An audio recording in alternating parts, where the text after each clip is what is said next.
And moving on, the 2019 Human Development Index says that African countries have made significant strides in advancing development, but warns of the emergence of new inequalities. According to the UNDP reports, the new generational inequalities such as tertiary education, technology and climate crisis, if not checked, could erode gains that have been made over the years in advancing human development. Team lead for the UNDP Human Development Report, Pedro Conchecao, has been given details on this finding. So the wave of demonstrations obviously responds to very different contexts, and each context is unique.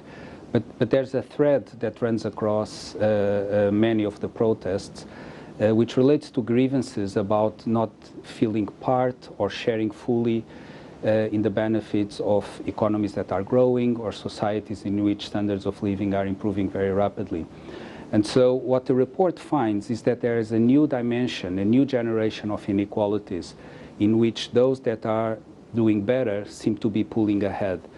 And so one possible interpretation is to look at the findings of the report, speaking to this idea that aspirations are moving targets that are not being fully met by those that feel left behind and sometimes take to the streets to protest. The report finds that we are seeing two patterns of inequalities in human development. On the one hand, there's a good story. We are seeing inequalities narrowing in basic achievements such as life expectancy at birth, related to very rapid improvements in reductions in child mortality, for instance. But at the same time, we're seeing new inequalities opening up in what we call enhanced capabilities. And these are the achievements that may matter more to people over the course of the 21st century. The way in which decisions are made in society are tilted towards benefiting those that are better off. And so it's one way of explaining the relationship between low levels of social mobility and higher levels of inequality. So when it comes to recommendations, the report finds that there is really no silver bullet, that it's important to have a systemic approach to understanding what can be done to redress inequalities in human development. And there are three aspects in particular that seem to be important. First, one should consider not only how to bring those at the bottom above a certain floor, but understand what can be done to bring everyone above a certain threshold of achievement.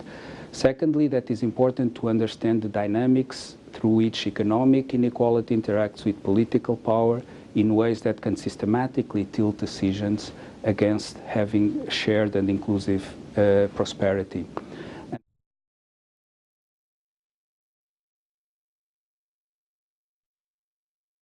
A member of the team, Laura Chinchilla, explains that the areas of focus for this year's report and their relevance. The UNDP Human Development Report 2019 looks at inequality beyond income, beyond averages, and beyond today. Beyond income because it considers inequalities in health, education, digital technologies, and others. Beyond averages because it is necessary to look at the ways inequality plays out across an entire population in different places and over time.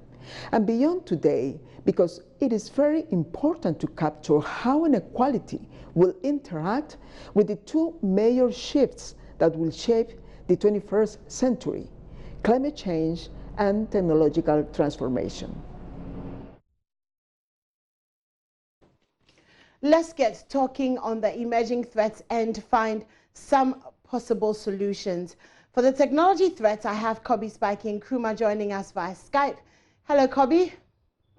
Hi. Hi, awesome. Good morning. I also have my colleague, Joseph Opoku-Gato, who is joining us all the way from the United States to discuss the climate crisis inequality. Gato, how are you? I'm doing great, anymore. It's awesome to see you. Good to see you. Awesome to see you.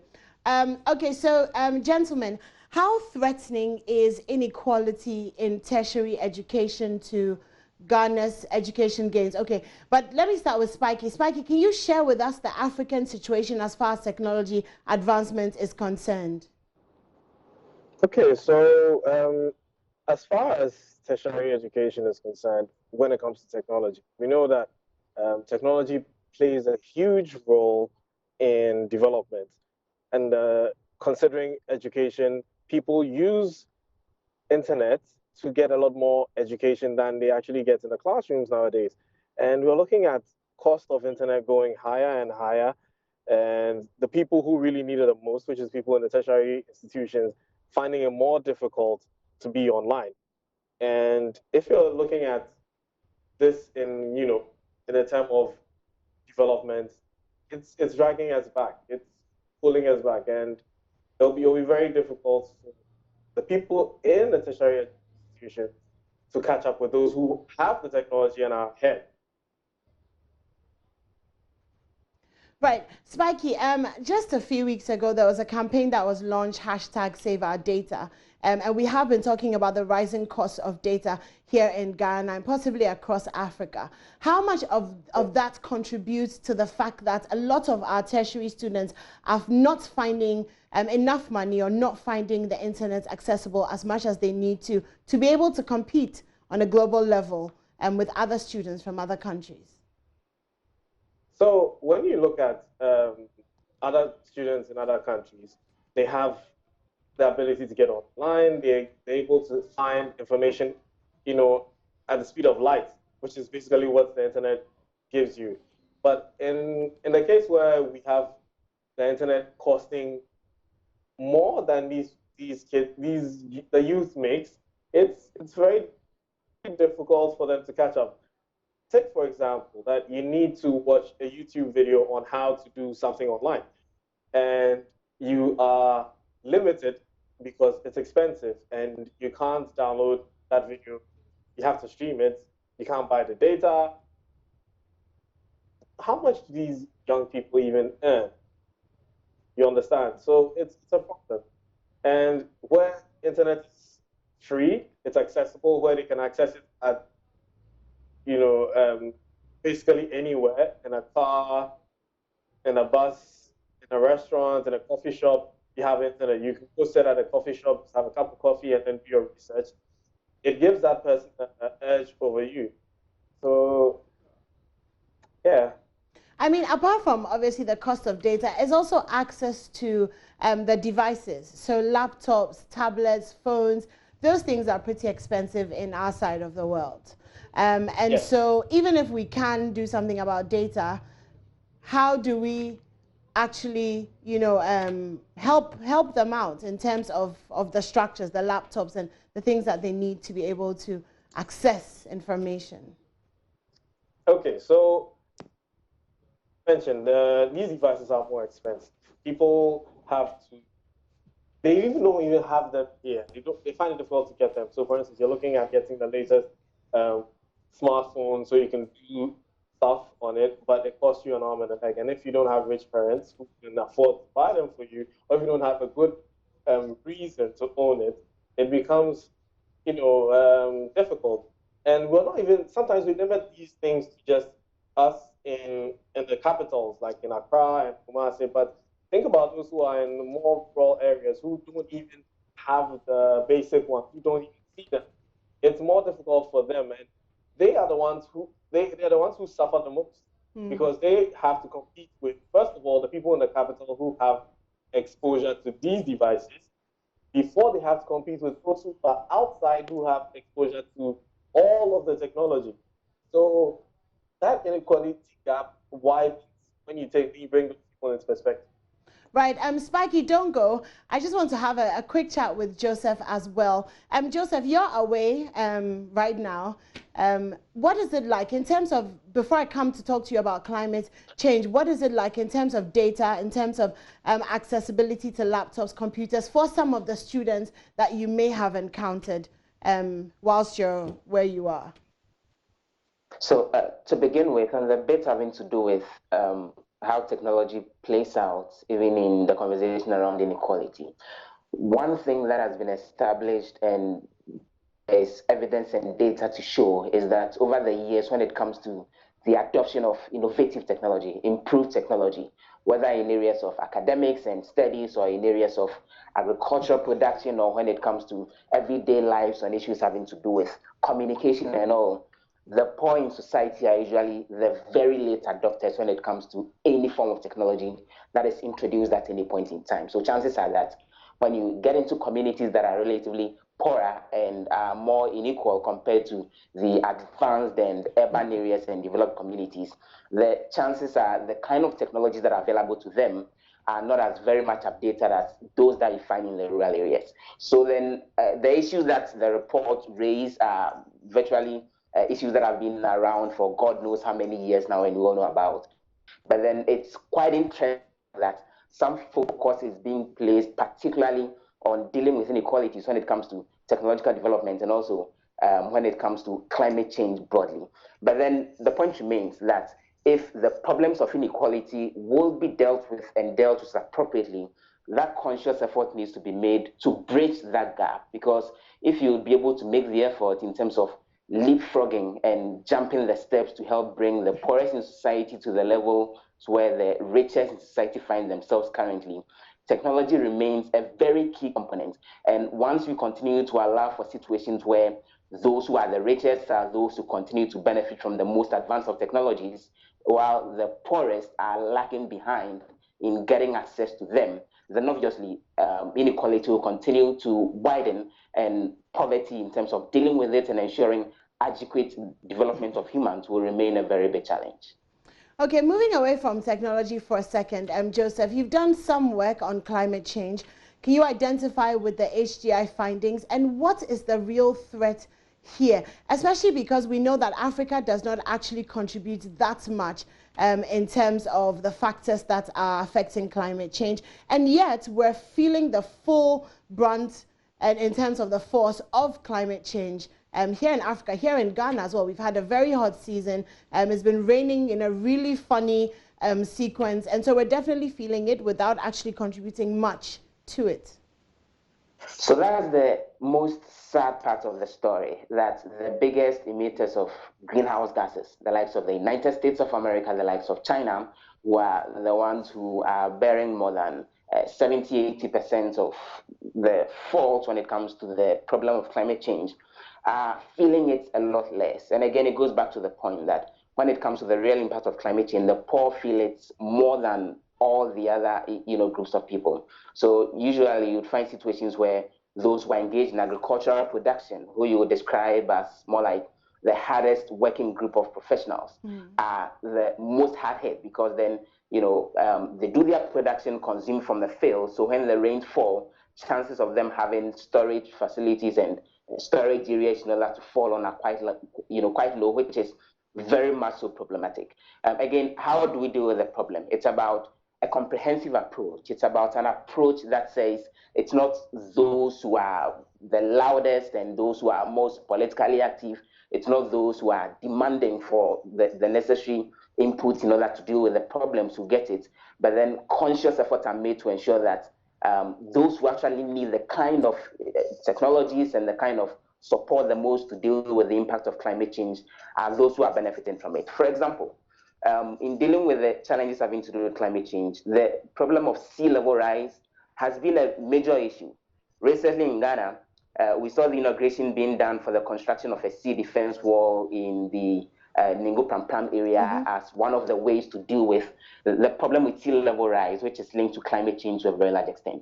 There are questions about whether that's actually the best of investment. Are the people of Ningo Prampram the most hard-hit group of people when it comes to the problem of sea level rise? Or probably they are gaining it because maybe their politicians are the best lobbyists, or someone is seeking some form of political advantage in some of those enclaves. And until the effort is made to ensure that those who deserve the support the most are the ones who are benefiting from it, who are benefiting from it in dealing with climate change, then we are not going anywhere. It's about setting the priorities right and not allowing, special interest and the loudest people to capture the front space in dealing with some of these challenges. Joseph, tell me, for us Ghanaians, what's the real threat of climate change? Because sometimes it seems like we're a little bit far removed, apart from the fact that it gets a little bit hot. But you know how we are, we cope with it. It rains a little bit, there's flooding, people die, campaign promises are made, and we seem to kind of just be plodding along. But what is the real threat of climate change, especially in the next few years? The problem is bigger than the issue of the heat that you are feeling, for example, in Accra anymore. Earlier in the year, there was a documentary we did when the large tree dies that highlighted the impact that climate change is having on food production. And there was a complaint from farmers, particularly in the northern part of the country, that their yam wilts, their products, go bad as a result of inadequate rainfall patterns, creating food insecurity challenges in some of those areas. There are also real problems with what I mentioned earlier. What I mentioned earlier, the problem with the rise in the sea level. We've had situations of communities in some parts of the country, particularly, for example, the Volta region, the Adan area. I can mention Popobo, which is a community that was existent in the Keta municipality that has completely been submerged over the last 10 years as a result of the rise in the sea level. And so we are seeing a lot more of that climate change delving a blow to the very lives of people, whole communities vanishing, people having to relocate from where they live in the coastal areas of Ghana, situations of people having challenges with getting food in order to consume. So it's very much of a real life and death situation, more than not having enough air conditioners to help you cool down in areas where you find yourself. So just how come there is the need for us all to get together, have the conversations around it, introduce adequate mitigation measures, and put the necessary pressure on those who are contributing mainly to this to pull brakes on what they are doing. It goes back to helping protect the environment. All the green areas in Accra and other parts of the country are being destroyed. There are illegal logging activities, massive deforestation happening in forest reserves in the country. All these are needed in terms of adequate green areas if we can adequately survive the impact of climate change, despite the serious pollution being done by the countries in the West. And until we also learn to be able to take care of ourselves and put in the necessary steps to protect the environment, protect the green areas, then we are heading for times and situations of the environment that will not be able to survive in. Right, Spiky, let me come back to you for a second, still on technology. So we're hearing things like robotics, we're hearing about coding, we're hearing about all these things that sound so complicated, and it feels like it's very far away. How are we going to bridge the gap? How are we going to raise a generation that can do all these things and can compete really on an international level? Well, that's a very huge problem for us because we're looking at languages. When I say language, computer programming languages that keep evolving. When I was in school, we were studying C and C++, and now everything is going towards Python. And you have people who can't even understand the logic behind programming, who are supposed to compete with people who have surpassed the logic and are now, developing artificial intelligence systems that do all the work for them. And the problem now is by the time we have reached a point where we know how to program using, these languages, they have surpassed and then started exploring using artificial intelligence systems to execute. And these are more efficient, faster, and will do these things way, way, way more accurately than a human being can. So in order to bridge the gap, we need to really leapfrog. We need to looking at a quantum leap, going beyond a lot of steps. And the problem is that going past these steps could also mean that we may skip certain fundamentals that are actually needed to achieve those goals. So it's a paradox, really. But we're hoping that some steps will be taken to make sure that we bridge the gap between the people in the rural areas to be able to catch up with those in the capital, and those in the capital should be empowered enough to be advance faster so they can catch up with those in the more developed countries. That way, we can bridge the gap from the capital to the more developed countries, and then those ones can then extend that knowledge to the rural areas. We also need to make sure that rural areas are equally as equipped as those in the capital. Right, Kobe, Spike and Kruma, thank you very much for joining us. Joseph, let me come to you just before I let you go. So beyond the forming of committees and beyond sitting down around tables and discussing what we can do about climate change, what can we do as individuals so that we're not contributing at the very least? Just first of all, on the technology, bit, how do we bridge the gap? It begins by coming to understanding that some of these advanced technologies are not exactly far removed from where we find ourselves and changing that mentality. What do we see? The mobile phone that we're holding in our hands today is more powerful than the computer that sends, men to space in the 60s and in the late 60s and all. That equipment couldn't even tweet. Today, your mobile phone has the capacity and the capability to do more things than a lot of the advanced computers that did the most magical things in the 60s and the 70s. With this kind of device in our hands, there's nothing that we cannot do when it comes to advancing technology and bridging the gap. So we are not far removed from artificial intelligence and all of those technologies that are driving conversations today. So we need to come to terms with that. But dealing with the impact of climate change, those bits are important, by the way. Forming the committees, having the conversations, activism on social media, activism on mainstream media, in order to put the pressure on those who need to do what they need to do to get them done as a way to ensure that we get it right. But the everyday things, ensuring more recycling, avoiding food wastage and ensuring that the investment that we do in the foods that we produce are used as efficient as possible. And then more importantly, as being conscious and educating one another about the things that we can do to help save the planet and ensure a better day for all of us. Thank you very much for joining us, Joseph Opoku-Gato. We can't wait to have you back, but do take care and talk to you soon.